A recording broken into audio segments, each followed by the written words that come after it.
Welcome to the PBS special, Exposé, French Revolution. Hello folks, we're going to be learning about the French Revolution, specifically the beginning.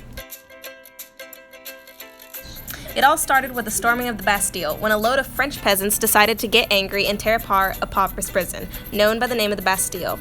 Why did they do it? Because the royal fortress was to blame for everything wrong with their country. The Bastille stood for the king and his government, which was enough reason for it to be obliterated.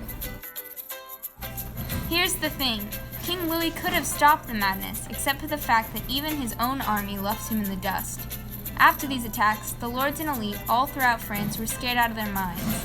There was some chisme spreading that the lords were going to attack the revolutionists, but joke's on them because the revolutionists ended up burning down all their belongings and hunting them like beasts.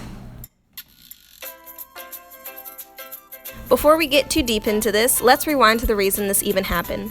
France was already in a deep hole when people started realizing they were being treated like crap. There was a big gap between the wealthy and the poor, kind of like right now. They had no food, maybe because of the heightened food prices, and the growing population were losing their jobs. While everyone was going broke, few were questioning why this was happening. This movement was called the Enlightenment because these people were enlightened to the circumstances around them.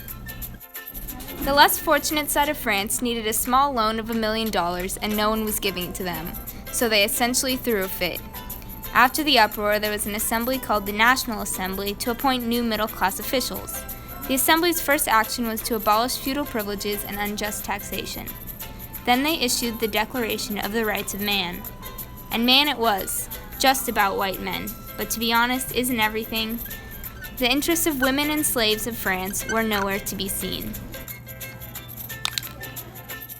During this time, women were ignored. Although they pled for a voice with the Declaration of Rights of Women and Female Citizens, their rights were not granted. In response to this negligence, they created the Declaration of Rights of Women and Female Citizen. This included equality between the two sexes and happiness and liberty for all. You go, girl. Later, they appointed new local officials with the king's approval. These new officials were supposedly for the people and would act toward their cause.